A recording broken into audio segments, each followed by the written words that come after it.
We're going to sing Swamiji's beautiful song, I Live Without Fear. And Swamiji wrote this song as a response to somebody, a good friend who had betrayed his friendship and was very cruel to Swamiji. And in response, when Swamiji went to meditate on this experience, he came up with this most beautiful song, which was one of Swamiji's favorite songs for decades in his life, I Live Without Fear. And if you happen to wonder why we're standing so close together, those of us here at the ashram have been locked down together for the last month, no one in, no one out. We are a very close-knit family, and we are all clean and safe. Though green summer fade and winter draw near, my Lord, in your presence I live without fear. Through tempest, through snows, through turbulent time, the touch of your hand is my strength and my guide. I ask for no riches that death can destroy. I crave only thee, your love and your joy. I ask for no riches that death can destroy. I crave only thee, your love and your joy. The dancers will pass, the singing must end. I welcome the darkness with you for my friend.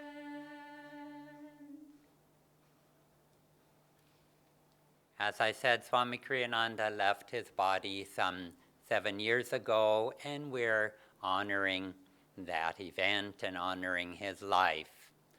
I knew Swamiji very well for over 40 years, and 7 of those years I was his secretary, and I would see him every day. And in that time, I had a little ritual that every week that gave a glimpse into Swamiji's consciousness. Every Sunday when he was home, he would give an inspiring discourse at our temple, and I would drive with him there. It was about a half-hour drive away. I would go to his home right next door to mine early. He would usually be finishing his morning meditation, and while he did his energization exercises, I might prepare his clothes or cut some fruit for him or gather his autobiography of a Yogi or whispers that he would always bring with him and read from. And in all of that time, he kept silence, even in the car, unless there was some specific direction that he had to tell me. And when we arrived at the temple, he greeted people warmly but quietly. And if there was extra time, he would go and meditate for a few minutes. And in all of this time before his discourse, he was preparing it. And not preparing it usually with notes or checking on reference books, but rather he was meditating. He was meditating on attuning himself to his guru. He was meditating on his audience, on trying to feel inwardly, what did these people need to hear from him or hear from the guru through him on that particular day? And it's this kind of God communion that he encourages all to have and to develop, not just in our morning meditation, but in the midst of our daily activity. And it's this kind of sharing, this sharing from the soul that he encourages us to have with everyone who is around us. Swamiji had a very busy schedule always, but his first priority was attunement with his guru. His second was to be the very best friend he could be to all of those around him and all of those whom he met. When he received letters, he and I would go over each letter together, and very often people would ask him for prayers, and sometimes very casually, like, please pray for my son that he does well on his exam. But Swamiji took each one of these requests very seriously, and he would stop reading the letter, he would pray for the person, and then he would have me keep an ongoing list of everyone who made a request for his prayers. And I would keep that in his meditation room. And in his meditations, he would pray individually for each of those souls. Good morning, everyone. I will also share a few thoughts. A few days ago, my mother was asking me to read a 13th chapter from Gita. She said it is very, very cryptic, and I don't understand anything. And I had read Swami's Gita, and of course, there are many things which I don't understand. But in a way, I never felt that something's very cryptic. So I thought I'll just go. Now, this is 13. It's not literally the 13th chapter in the book, but the 13 in the Gita itself. And as I started reading the shlok itself, I realized what she was talking about. It talks about the Purusha and Prakriti, and then some other very esoteric words are there. I said, okay, I understand what she's referring to now. Because when we talk about those, so all of a sudden something becomes very vague. So I then continued and said, let's see what Swami talks about it. And then after the shlok, as Swami describes what that stanza means, it seems very simple and very clear. And I said, how come? Just before that, I was reading the shlok and I had absolutely no clue. And in his description, it became very clear. Now, here is the thing, and that's what I think I always felt about Swamiji's writing. It is very deceptively simple in a way that he says, don't worry about your intellect or stretching too much of your intellect. Because the moment I finished that reading and I said, okay, what do I do with it now? And then I realized it is so difficult to practice. And to that, Swamiji will also smile and say, yes, it is very easy to understand. And that's what one of his teaching was, God is simple.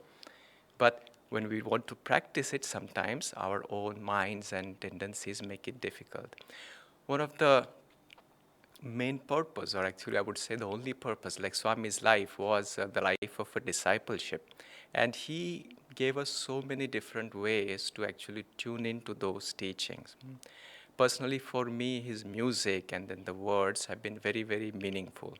And he has also said at times that if you want to know me, listen to my music or sing my music. And this was one of the time when Swamiji was on the Pune land, when he had a gathering with some of us. And then many of the monks were also present. And then we asked him about this. We asked him in the anticipation also to tune ourselves more to him and also to masters. What is it that we could do? He said, he reiterated the factor about the music, but he said it is not enough. He says, you can visualize me at the point between the eyebrows and then feel my presence in your heart. And the more time I spent with those sentences and also just tuning into him through his music, it also feels, it brings me a great joy also. I feel that Swamiji at his heart was also a poet and musician. The words that he has written for his songs are very different than his writing in itself. And somehow when I read those words, they have a very direct impact on me. And not only they are just an inspirational in that sense, of course, everything that he has done inspires us to practice the teachings, but also they hint at something. So one could use it for their own journey, own introspection, own inquiry. One of his songs that he wrote, it starts with a question. It says, "What is love?" And then the same song also has the next stanza says, "What is joy?" Now, this word love and joy, probably we just use it all the time. But you see, even in that song, the way he puts it is all of a sudden, when you pause after that, what is love or what is joy, what happens within ourselves, all of a sudden the mind tries to find that answer. And this journey of mind actually somehow brings both mind and heart together. This is a very beautiful sangam, as you can say, where now both of them are together to find that answer. And I'm sure, Swamiji, when he was going through that journey, he did find that answer. But you see, even in that song, it doesn't give the answer just like that. Take it. But just the line goes, "What is joy? Is it just a dream? Or is the joy all nature's theme?" Even there, he has asked that question. And when you take even those four simple lines with the beautiful melody that it comes to, and then you go, as Keshava was talking about, just going through your normal activities, you look at a flower and say, "I recognize that joy." And even at this time when the circumstances are very unprecedented, you look at the blue sky and see that. I see the joy. Even the poorest of the poor people on the street, but even that child, when smiles, you see the joy, like an underlying theme. So this has opened like a Pandora of opportunity personally for me to actually tune into the teachings. In many ways, I feel like Swami sort of was a bridge between Master and the devotees. Master, of course, wanted to do it, but Swami sort of created that bridge for all of us. For monks, he was a monk. For householders, he was a householder. For musicians, for artists, he was a musician, he was an artist.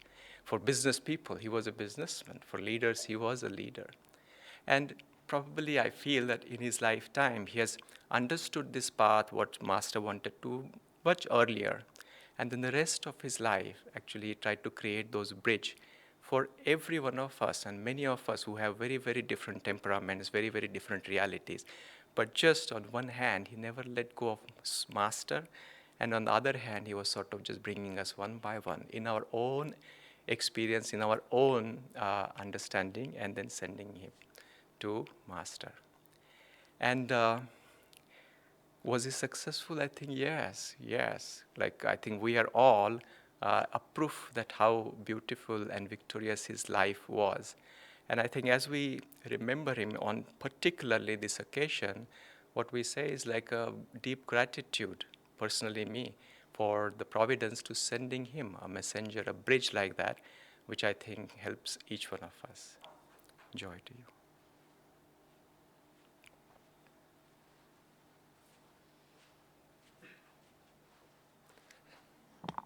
Good morning.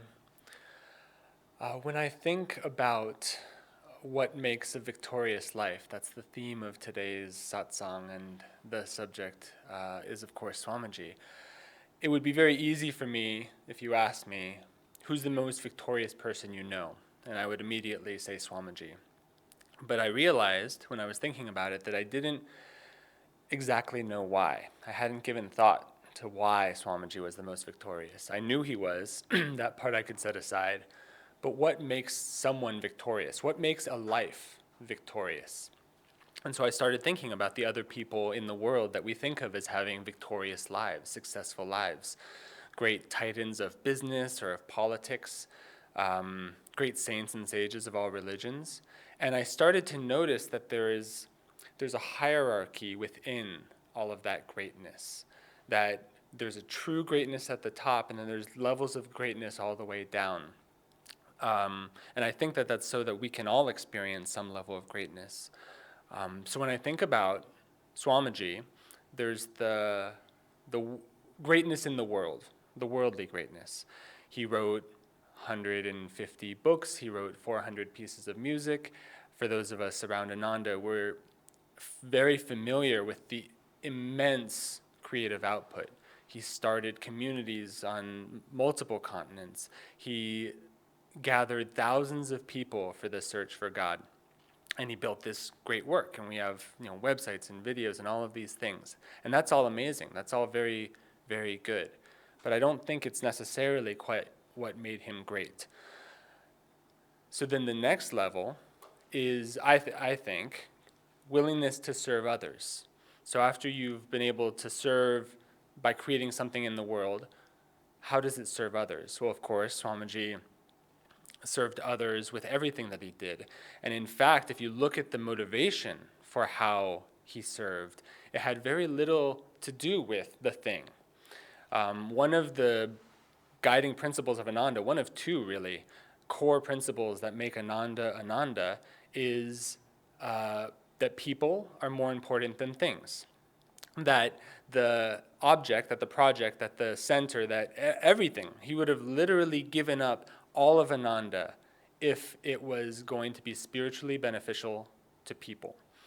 And that actually brings us to the last stage, which is even greater than wanting to serve others, is the idea of wanting to serve God. And that is the highest motivation. And of course, you see that in Swamiji as well.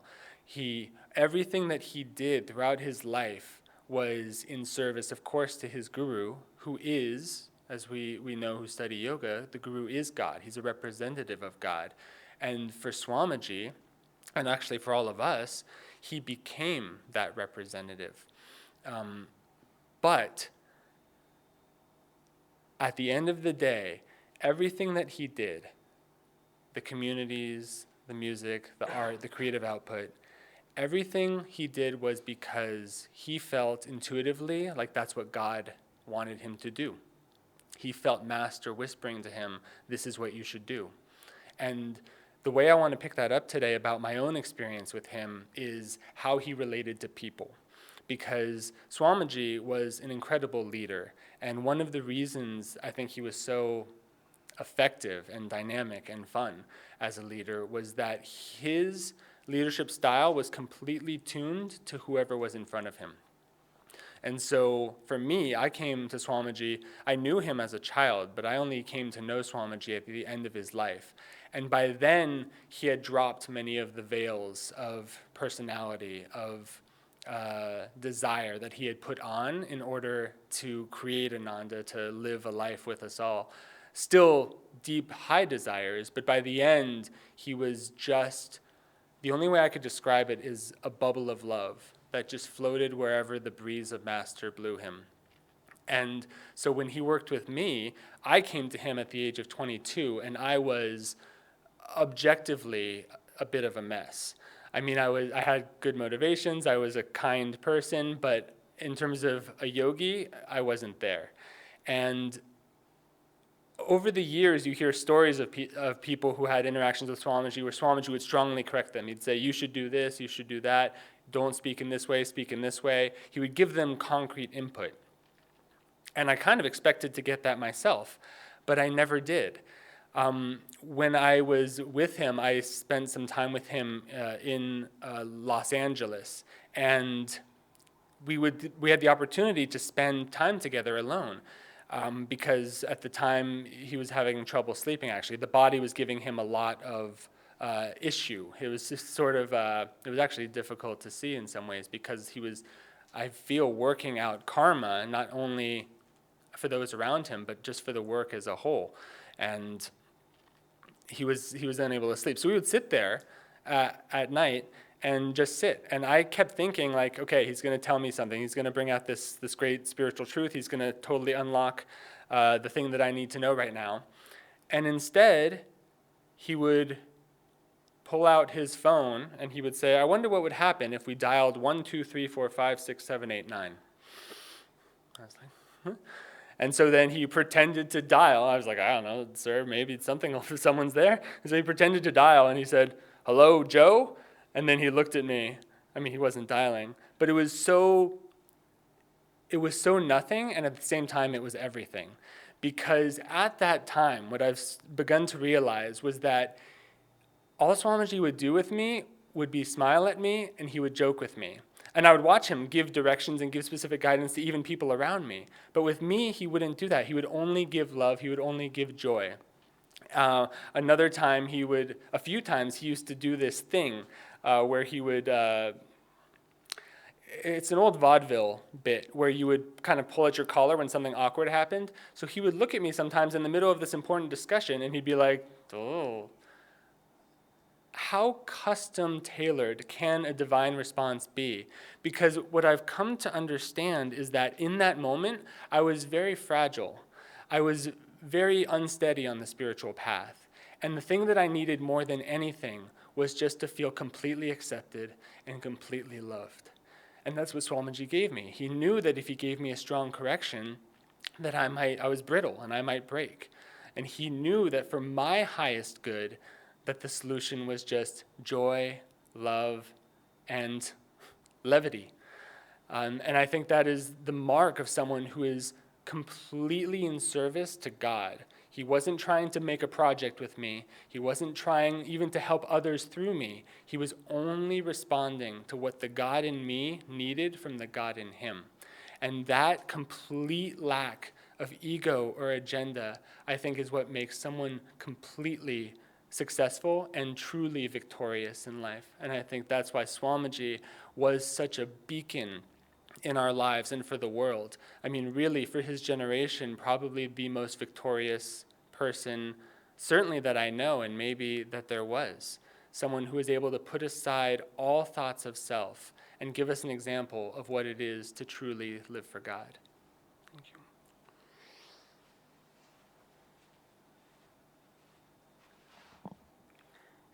I'll just say a few words. It was so beautiful from Keshava, Amit, and Aryawan, and it's such a joy to be with Aryawan, who grew up at a community, Ananda community in Palo Alto, and just hear his stories of how he got to know Swamiji and how much Swamiji has changed his life. It's very inspiring. I was just going to say a couple of words. One was just kindness. Keshava did the affirmation on kindness today. Swami was the kindest person I have ever known. I think the affirmation is, in kindness I embrace all men. And aside from our gurus, from Master Swamiji, who else could embrace all men like he did? You know, at a very late age in his life, moving to India, starting a new work, wanting to make not only Master's teachings known in India, but wanting to reach people who had not yet found Master. And however he could serve people to find Master, in kindness, he would embrace them. Swamiji has given a purpose to my life and to so many people, everyone within Ananda, certainly people that are serving with Ananda. He has given people a purpose to life. Swami's goal, after he read the Autobiography of Yogi, that he tells us was, he said this on the way to Los Angeles from New York, is to, my goal was to find God and share him with others. So he did that, and in sharing him with others, he also allowed all of us to find a purpose in life, to find God, to find that peace and joy in meditation, to even want to find peace and joy. Swami put it in front of us in such an appealing way. And then within that inner contentment, within that inner peace, which had been invading me my whole life, suddenly it's like, take that and give it to other people in any way you can. And that became the purpose of my life. It started very, very small. Well, let me volunteer for an hour a week, and I thought that was a lot. And then it was 2 hours a week, and then slowly, more and more. And with each way of serving, I thought less about myself and more about others, the happier I became. So within Ananda itself, as a big worldwide work now, anybody who wants to can find a way to serve others and make themselves more happy. So no matter whether we are good on the computer, a good speaking, or a good chanting, or cleaning, or in any which way, there are so many ways to serve Ananda and serve Master and serve others. And so that purpose is something that I'm so grateful that Swami gave to thousands and thousands of people all over the world, tens of thousands of people by now. then I would say the most wonderful thing that happened to me when I found Ananda was that I gained a spiritual family. I gained spiritual friends, not only in California where I started to attend Ananda services, but then as I grew deeper into Ananda and got to know my spiritual family in Europe and now in India, and every soul who comes that I meet here in India, in Delhi and NCR and all the other metros of India, people that we've met, you know, I feel this deep, deep, deep spiritual friendship, and I feel like we've lived lifetimes together. I feel that we're all Master's disciples for eons, for incarnations, and Swami has found a way to bring us all together in this life and be able to share this incredible path and this incredible spiritual family together. And it's the joy of my life. And I just wanted to end by reading a few words from Asha's book, Swami Kriyananda, Light Bearer, that Swami is talking about. Spiritual family. He said, "Different ones of you have often thanked me for my service to you, but service is my privilege, my pathway to God's love. What then can I say in reply? Only Master's words may suffice. God is serving God. I bow to the one beloved in all of you who have enriched my life with so much joy by giving me the privilege of serving God and Guru through you. One of the greatest blessings I could have ever imagined has been the company of so many wonderful souls on the path, whom God has given me in you all, my spiritual family in Master." Divine Mother, Heavenly Father, friend, beloved God, great Masters, beloved Swami Kriyananda, we bow at your feet. We offer you our gratitude, Swamiji, for changing our lives, for showing us our own truest potential in discipleship, in divine friendship, in service to God and Guru. We are your children. Guide our lives. We are eternally grateful for your friendship. Om Shanti, Shanti, Shanti. Thank you for joining us, friends, on this special day.